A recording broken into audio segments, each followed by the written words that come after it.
Hello बच्चों, welcome to my class. आज हम लोग क्लास 12th में आगे का टॉपिक पढ़ेंगे। इससे पहले हमने क्या रिप्रेजेंटेशन ऑफ गैल्वेनिक सेल और इलेक्ट्रोकेमिकल सेल ये सब पढ़ लिया था, कैसे उन्हें रिप्रेजेंट किया जाता है, क्या इक्वेशंस कैसे लिखी जाती हैं, ये सारी चीज़ें हम लोग पढ़ चुके थे। आज हम लोग पढ़ेंगे इलेक्ट्रोड पोटेंशियल। इलेक्ट्रोड पोटेंशियल क्या होता है?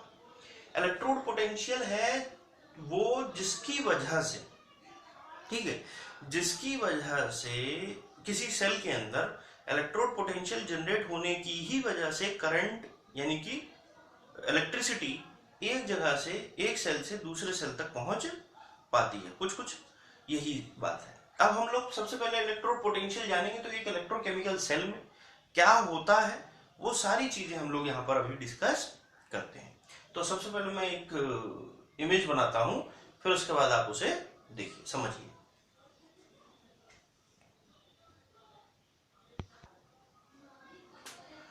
देखिए बच्चों, ये एक इमेज, हम यहाँ पर क्या बता रहे हैं, ये एक सेल बनाया है, सिंगल सेल बनाया है हमने। यहाँ पर क्या डाला है, इलेक्ट्रोलाइट बनाया, इलेक्ट्रोलाइट है, ठीक है। इलेक्ट्रोलाइट क्या एक्वस सॉल्यूशन है, एक्वस सॉल्यूशन है, इसमें भी है, ठीक है। किसका है, मान लीजिए जिस मेटल का है उसी मेटल का ही ये एक एक्वस सॉल्यूशन है, मेटल के सॉल्ट का एक एक्वस सॉल्यूशन। जब हम एक मेटल की रॉड को, ठीक है, किसी इलेक्ट्रोड को डिप करते हैं तो उसमें चार्ज होते हैं दोनों ही, पॉजिटिव नेगेटिव, यानी इलेक्ट्रॉन पॉजिटिव नेगेटिव आयन दोनों ही होते हैं, एनायन कैटायन दोनों ही होते हैं। तो जब हम इसके अंदर इसको डुबोते हैं, जब इसको इस सॉल्यूशन के अंदर डुबोया जाता है, व्हेन डिप किया जाता है, तो मेटल के अंदर से जो पॉजिटिव चार्ज है, ठीक है, जो पॉजिटिव चार्ज है वो क्या करता है, निकल के बाहर आने लगता है, निकल के बाहर आने लगता है, ठीक है।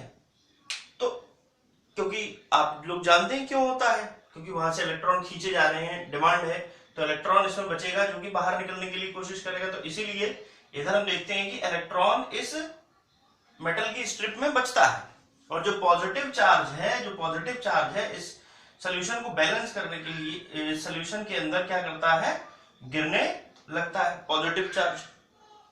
समझ आई बात? यानी कि मेटल जब भी कोई प्लेस किया जाता है उसके सॉल्यूशन के अंदर, तो मेटल एक्वायर कर लेता है पॉजिटिव चार्ज, नेगेटिव और पॉजिटिव में से क्या करता है, पॉजिटिव चार्ज को सॉल्यूशन में छोड़ देता है और अपने ऊपर नेगेटिव चार्ज हो जाता है, उसके ऊपर क्या हो जाता है, नेगेटिव चार्ज आ जाता है। यानी कि यहाँ पर इलेक्ट्रॉनों का नंबर ऑफ इलेक्ट्रॉन्स ज्यादा हो जाते हैं, इसलिए ये नेगेटिव चार्ज हो जाता है। कैसे होता है आप लोग जानते हैं क्या, कि मेटल क्या करता है, जब भी एक्वस में डाला जाता है तो रिएक्शन होती है, क्या होती है, ऑक्सीडेशन होता है। ऑक्सीडेशन में क्या होता है, मेटल किस में बदल जाता है, पॉजिटिव आयंस में बदल जाता है, ठीक है, ठीक, प्लस इलेक्ट्रॉन्स, यही तो होता है, यही तो होता है। एन इलेक्ट्रॉन्स निकलते हैं तो पॉजिटिव चार्ज बचता है, वो पॉजिटिव चार्ज कहाँ, इसके अंदर आने लगता है, यही तो बताया था पहले भी। तो इसकी वजह से, यानी कि जो आयंस यहां आ गए उनकी वजह से, ठीक है, negative charge with respect to the solution, positive या नेगेटिव चार्ज डेवलप हो जाता है इस इलेक्ट्रोड पर, इस मेटल की स्ट्रिप पे, किसके रिस्पेक्ट में, इस सॉल्यूशन की रिस्पेक्ट में। इस सॉल्यूशन के अंदर पॉजिटिव चार्ज, पॉजिटिव ज्यादा हो गया तो ये पॉजिटिवली चार्ज हो गया, ये इसमें नेगेटिव ज्यादा हो गया, नेगेटिवली चार्ज हो गया। तो सॉल्यूशन की रिस्पेक्ट में ये मेटल का स्ट्रिप पे नेगेटिव चार्ज ज्यादा है, इस वजह से नेगेटिव चार्ज क्या है, ज्यादा है, इस वजह से एक पोटेंशियल जनरेट होगा, एक इलेक्ट्रोड पोटेंशियल, यानी कि एक डेवलप होगा, डिफरेंस, पोटेंशियल डिफरेंस जनरेट होगा, ठीक है, जिसकी वजह से इसके अंदर इलेक्ट्रिसिटी जनरेट होगी। पोटेंशियल डिफरेंस आप लोगों ने पढ़ रखा होगा फिजिक्स में, क्या होता है, कि दो पॉइंट्स के बीच में जब डिफरेंस जनरेट होता है तभी इलेक्ट्रिसिटी इधर से उधर फ्लो करती है। तो जब ये पोटेंशियल डिफरेंस जनरेट हुआ तो क्या होगा, इसी पोटेंशियल डिफरेंस जो यहां पर जनरेट होता है उसी को क्या कहा जाता है, इलेक्ट्रोड पोटेंशियल कहा जाता है। फिर से सुन लीजिए, क्या कि जब किसी सॉल्यूशन के अंदर, किसी भी मेटल के सॉल्यूशन के अंदर जब किसी मेटल की, उसी मेटल की रॉड को डुबोया जाता है, डिप किया जाता है, तो सॉल्यूशन के अंदर जाते ही वो अपने पॉजिटिव आयंस क्या करती है, पॉजिटिव या नेगेटिव आयंस क्या करती है, उसके अंदर छोड़ देती है। ठीक है, उसके अंदर छोड़ देती है, जिसकी वजह से उस मेटल की रॉड पे या तो पॉजिटिव चार्ज या तो नेगेटिव चार्ज डेवलप हो जाता है। अब जो भी चार्ज डेवलप होता है किसके रिस्पेक्ट में, इस सॉल्यूशन के रिस्पेक्ट में, तो इसकी वजह से उन दोनों के बीच में एक पोटेंशियल डिफरेंस भी आ जाता है। उसी पोटेंशियल डिफरेंस को क्या कहते हैं, इलेक्ट्रोड पोटेंशियल कहा जाता है। The potential difference is called electrode potential. समझ में आई बच्चों बात? तो एक कंडीशन तो ये है, जब मेटल किस में चेंज हो रहा है, इस तरीके से चेंज हो रहा है। एक कंडीशन और है क्या, कि जब यहां पर नेगेटिव, यहां पर पॉजिटिव चार्ज रह जाए और नेगेटिव वाला अंदर चला जाए। ठीक है, एक कंडीशन तो वो भी है ना हमारे पास, एक कंडीशन ये है। ठीक, एक कंडीशन और है क्या, कि थोड़ा छोटा बनाते हैं इसको। ठीक है, ठीक, ये क्या है, इसके ऊपर, इसमें भी क्या है, दोनों है, प्लस माइनस दोनों है। ठीक है, दोनों ही है, पर क्या करें अब कि इसमें प्लस ही प्लस रह जाए और ये माइनस वाला चार्ज किधर चला जाए, नीचे चला जाए, बाहर चला जाए। समझ में आ रही बात, बाहर चला जाए। तो हमने क्या पढ़ा था कि जब ये जो सॉल्यूशन है, इस सॉल्यूशन में पहले से, इस सॉल्यूशन में पहले से पॉजिटिव चार्ज थे, पॉजिटिवली चार्ज आयन थे। उन्होंने क्या किया, इसको लेकर इसके पास जाके चपने की कोशिश, इसके पास जाके यहां पर लगने लगी। ठीक है, तो क्या होता था, Mn यानी कि जो इसके अंदर चार्ज होता था वो क्या करता था, इलेक्ट्रॉन को ले लेता था। ठीक है, नेगेटिव चार्ज को ले लेता था और किसमें बदल जाता था, मेटल में बदल जाता है। समझ आ रही है मेरी बात? यानी कि इस सॉल्यूशन के अंदर जो पहले से आयंस थे, कॉपर सल्फेट वगैरह का हमने बताया था ना कि इसके अंदर भी आयंस रहते हैं, तो वो आयंस क्या कर रहे थे, वो आयंस इसके इलेक्ट्रॉन को अपने अंदर खींच ले रहे थे। अपने अंदर खींचने की वजह से इस पे पॉजिटिव चार्ज जनरेट हो जाता है, इस इलेक्ट्रोड पर, इस मेटल की स्ट्रिप पर क्या पॉजिटिव चार्ज जनरेट हो जाता है। पॉजिटिव चार्ज जनरेट होता है और ये जो इसके अंदर आयन थे वो इन्हीं इलेक्ट्रॉनों को लेके इसके साइड में चिपकना शुरू हो जाते हैं। फिर वही सेम कंडीशन होती है, क्या कंडीशन, कि भाई इधर नेगेटिव चार्ज ज्यादा हो रहा है, सोल्यूशन कैसा, नेगेटिव। ठीक है, उसके अंदर जाता जा रहा है, सॉल्यूशन के अंदर नेगेटिव चार्ज जाता जा रहा है और वो सॉल्यूशन इक्वल होते, पर इस पर कैसा पॉजिटिव चार्ज जनरेट होता जा रहा है। पॉजिटिव चार्ज ज्यादा है इधर, इधर क्या कहते हैं पॉजिटिव चार्ज, इधर नेगेटिव चार्ज कम होता जा रहा है। ठीक है, तो उसकी वजह से इन दोनों के बीच में पोटेंशियल डिफरेंस जनरेट होगा, इस मेटल में और इसमें सॉल्यूशन में फिर से होगा। भाई इस कंडीशन में भी जनरेट होगा, इस कंडीशन में भी जनरेट होगा। दोनों ही कंडीशन में जब इस तरीके से जनरेट होगा तो क्या होगा, पोटेंशियल डिफरेंस जो जनरेट होगा उसको हम इलेक्ट्रोड पोटेंशियल कहेंगे। ठीक है बच्चों, तो एक सेकंड,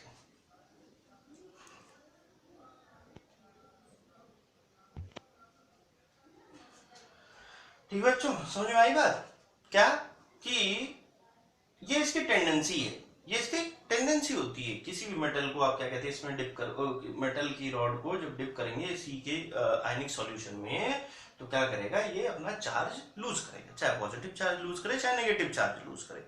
तो कोई सा भी जब चार्ज लूज करेगा तो मेटल की स्ट्रिप के ऊपर कोई ना कोई चार्ज डेवलप होगा, चाहे वो नेगेटिव चार्ज डेवलप हो चाहे पॉजिटिव चार्ज। ठीक है, अब नेगेटिव चार्ज जब डेवलप होगा, जब वो क्या करेगा, अपना इलेक्ट्रॉन लूज कर देगा। लूज कर देगा, यानी क्या करेगा, ऑक्सीडेशन करेगा।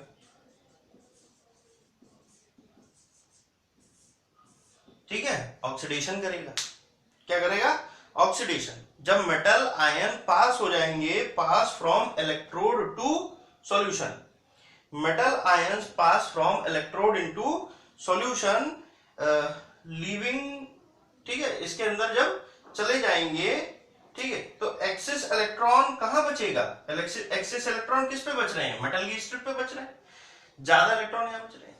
ठीक है, तो किसकी वजह से हो रहा है, ऑक्सीडेशन की वजह से हो रहा है। ये काम किसकी वजह से हो रहा है, ऑक्सीडेशन की वजह से हो रहा है। इस इलेक्ट्रोड पे नेगेटिव चार्ज डेवलप हो जाएगा। इस इलेक्ट्रोड पोटेंशियल को हमने बताया ना कि इलेक्ट्रोड पोटेंशियल क्या होता है, ये तो समझ में आ गया होगा कि हाँ चार्ज जनरेट हो जाता है।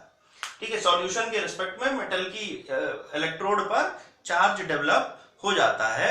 चार्ज डेवलप होने की वजह से दोनों के अंदर एक पोटेंशियल डिफरेंस जनरेट होता है। पर यह पोटेंशियल डिफरेंस दो प्रकार का होता है। एक होता है oxidation potential difference, oxidation electrode potential, ठीक है, और एक होता है रिडक्शन, जो वाला रिडक्शन वाला है। ठीक है, कैसे अभी बताते हैं। ये रिडक्शन इलेक्ट्रोड पोटेंशियल। तो ऑक्सीडेशन इलेक्ट्रोड पोटेंशियल में क्या होता है कि मेटल के आयंस में से पॉजिटिव आयंस क्या करता है, वो सॉल्यूशन के अंदर चला जाता है। मेटल के आयंस में, मेटल में से जो पॉजिटिव वाले आयंस होते हैं वो किसमें, सॉल्यूशन में चले जाते हैं, जिसकी वजह से इलेक्ट्रोड पर नेगेटिव चार्ज यानी इलेक्ट्रॉन की संख्या ज्यादा हो जाती है, इलेक्ट्रॉन नंबर ऑफ इलेक्ट्रॉन्स हो जाते हैं ज्यादा, या नेगेटिव चार्ज ज्यादा हो जाता है। पर किसकी वजह से होता है, ऑक्सीडेशन की वजह से होता है। इसीलिए इसे हम ऑक्सीडेशन इलेक्ट्रोड पोटेंशियल बोलते हैं। ध्यान रखिएगा, ऑक्सीडेशन इलेक्ट्रोड पोटेंशियल इसको बोला जाता है। समझ में आया बात। फिर उसी तरीके से इसका जस्ट उल्टा होगा, क्या कि जब आप इलेक्ट्रॉन गेन करते हैं, रेडॉक्स में हमने पढ़ा था कि जब भी इसमें क्या किया जाता है, इलेक्ट्रॉन गेन होता है, तो ये जो मेटल इसके सॉल्यूशन के अंदर, इस सॉल्यूशन के अंदर, इस सॉल्यूशन के अंदर किसकी जरूरत थी, नेगेटिव की जरूरत थी, वो इसके अंदर चले गए, तो इस प्लेट पर कैसा चार्ज बचा, पॉजिटिव चार्ज बचा। Metals ion in solution, metals ion in solution, यहां पर ऑन प्लेट था, यहां सुनिए, metals ion in solution gain electrons, metal ions in solution gains electron from metal electrode. समझ में आई बात। फिर से सुन लीजिए, क्या कह रहा है कि जो सॉल्यूशन है वो गेन कर ले इस प्लेट से इलेक्ट्रॉन, और इस प्लेट पे पॉजिटिव चार्ज बचेगा। भाई नेगेटिव चले जाएगा तो बचेगा क्या, पॉजिटिव तो बचेगा, तो पॉजिटिव चार्ज बचेगा। इस तरीके से इलेक्ट्रॉन गेन करने की वजह से यहां पर हो रहा है रिडक्शन। तो हम इस पोटेंशियल जो जनरेट होता है उसको हम बोलते हैं रिडक्शन इलेक्ट्रोड पोटेंशियल बोला जाता है। ठीक है, समझ में आया। क्या कह रहा है कि metals ion in solution gains electron from the electrode leaving a positive charge on the electrode, positive charge electrode पे बचता है। इस वजह से ये रिडक्शन इलेक्ट्रोड पोटेंशियल कहलाता है। और ये क्या कहलाता है, ये ऑक्सीडेशन इलेक्ट्रोड पोटेंशियल कहलाता है। क्यों, क्योंकि यहां पर मेटल की स्ट्रिप से सॉल्यूशन में चले जाते हैं। समझ में आई ना बात। दो ही चीजें हैं, ठीक है, यही दोनों चीजें आप लोगों की मेन काम की चीजें हैं। ठीक है, समझ में आया बच्चों इतना। तो इलेक्ट्रोड पोटेंशियल समझ में आया। एक बार मैं रिपीट कर रहा हूं कि when a metal is placed in solution, definition बोल दे रहा हूं क्या, कि when a metal is placed in a solution of its ions the metal acquires either a positive और negative charge with respect to solution. On account of this a definite potential difference is developed. एक definite potential difference generate हो जाता है, ठीक है, developed between the metal and the solution. तो यही जो मेटल और सॉल्यूशन के बीच में पोटेंशियल डिफरेंस जनरेट होता है उसी को हम क्या कहते हैं, इलेक्ट्रोड पोटेंशियल कहते हैं। ठीक है, एग्जांपल्स आप कोई सा भी ले लीजिए। आप इसको जिंक मान लीजिए और इसको जिंक सल्फेट का मान लीजिए। तो क्या होता था कि जिंक के इस पे क्या कहते हैं, नेगेटिव चार्ज आता जाता था, और मतलब जिंक 2+ आयन इसमें आता जाता था, Zn2+। तो इस पे क्या नेगेटिव चार्ज ही तो बचता था, किया था नहीं किया था। तो इस तरीके से ये होता था। ठीक है, इसमें कॉपर वाला मान लीजिए, कॉपर वाला क्या था, इलेक्ट्रॉन देता जाता था। ठीक है, एग्जाम्पल आप ले सकते हैं। ठीक, तो इस तरीके से यहाँ पर ऑक्सीडेशन पोटेंशियल और ऑक्सीडेशन रिडक्शन पोटेंशियल या oxidation potential, reduction electrode potential या रिडक्शन पोटेंशियल दोनों ही जनरेट होते हैं। समझ में आया? अच्छा, अब हम ऑक्सीडेशन और पोटेंशियल में एक और चीज जानते हैं कि ऑक्सीडेशन पोटेंशियल में, ठीक है, ऑक्सीडेशन पोटेंशियल में यानी ऊपर वाले में जिसमें ये वाला है, ऑक्सीडेशन पोटेंशियल में ये क्या होता है, निगेटिवली चार्ज होता है। ठीक है, यहां पर इलेक्ट्रोड कैसा होता है, निगेटिव चार्ज होता है। किसके रिस्पेक्ट में, सॉल्यूशन के रिस्पेक्ट में। तो ये work as a anode, work as, क्या कहा जाएगा इसको, यहां पर क्या कहना जाने लगता है, इसको हम एनोड कहते हैं। ठीक है, हमने पढ़ा था एनॉक्स, जहां ऑक्सीडेशन होता है वहां एनोड, और जहां रेड कैट, जहां रिडक्शन होता है वहां कैथोड। इसको हम क्या कहने लगते हैं, कैथोड कहने लगते हैं। ठीक है जी, तो ये कहानी इसमें आती है। तो ये होता है। अच्छा, इलेक्ट्रोड पोटेंशियल का जो मैग्नीट्यूड है, यानी इलेक्ट्रोड पोटेंशियल को हम नापेंगे किसमें, ये इलेक्ट्रोड पोटेंशियल कैसे नापा जाएगा, वही सारी चीजें हम इसमें अब कंटिन्यू करेंगे।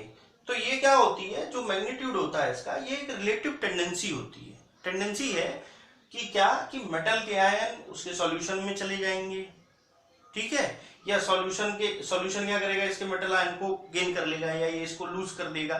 समझ में आ रही है ना बात? तो ये इसकी टेंडेंसी है। तो इसको हम मेजर क्या कहते हैं, रिलेटिव टेंडेंसी गेन करने और लूज करने के लिए ही होती है। जब ऑक्सीडेशन होता है या रिडक्शन होता है तभी हम इसका पता लगा सकते हैं। ठीक है ना बच्चों? तो ये बात इसमें आती है। ये तीन बातों पर डिपेंड करती है। एक तो किस प्रकार का इलेक्ट्रोड है, नेचर ऑफ इलेक्ट्रोड पर डिपेंड करती है। ठीक है, ये सारी बातें यानी कि इलेक्ट्रॉन देना ना देना, ठीक है, आयंस को लूज करना, लॉस ऑफ इलेक्ट्रॉन या गेन ऑफ इलेक्ट्रॉन जो भी हो रहा है, ये सारी बातें नेचर ऑफ इलेक्ट्रोड पे डिपेंड करती हैं। कंसंट्रेशन ऑफ आयनिक सॉल्यूशन पे डिपेंड करती हैं, ये जो सॉल्यूशन है उसके कंसंट्रेशन पे डिपेंड होता है।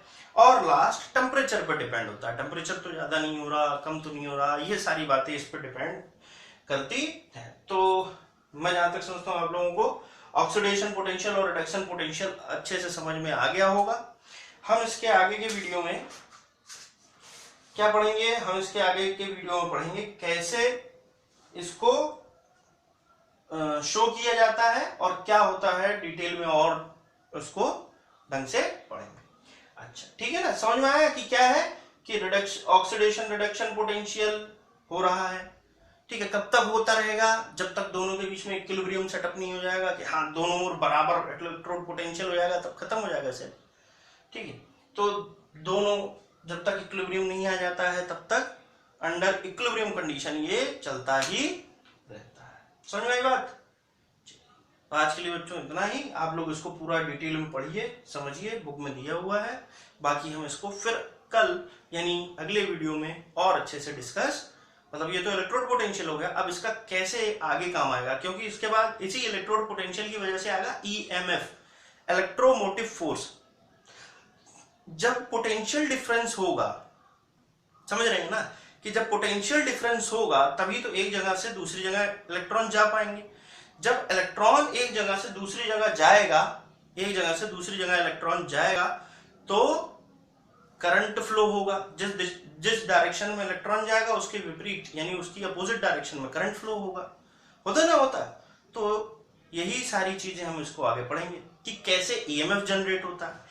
ईएमएफ यानी कि पोटेंशियल डिफरेंस को किसमें हम वोल्ट से रिप्रेजेंट करते हैं ना, तो ईएमएफ और वोल्ट यानी कि पोटेंशियल डिफरेंस, फिर कैसे वोल्ट लिखा जाता है, सेल का कैसे वोल्टेज निकाला जाता है, एक सेल कितने वोल्ट का होगा, ये सारी चीजें हम अगले वीडियो में, जस्ट इसके अगले वीडियो में डिस्कस करेंगे। तो ये बहुत इंपॉर्टेंट टॉपिक है। इसके बाद नेक्स्ट हम आते हैं अपने इंपॉर्टेंट जो अगला टॉपिक है ईएमएफ ऑफ सेल। और ईएमएफ ऑफ सेल खत्म होने के साथ ही ईएमएफ ऑफ सेल के साथ आप स्टैंडर्ड इलेक्ट्रोड पोटेंशियल पढ़ेंगे। स्टैंडर्ड इलेक्ट्रोड पोटेंशियल पढ़ने के बाद आप लोग सीधे फिर न्यूमेरिकल पे जाएंगे और ये टॉपिक एक लास्ट इक्वेशन यानी नस्ट इक्वेशन के साथ फिर वहीं पर एंड हो जाएगा। फिर नया टॉपिक शुरू हो जाएगा। जाएगा। इसी चैप्टर में, अभी चैप्टर तो अभी काफी लंबा है, तो ये शुरू हो जाएगा। ठीक है बच्चों, तो आज के लिए हम इतना ही।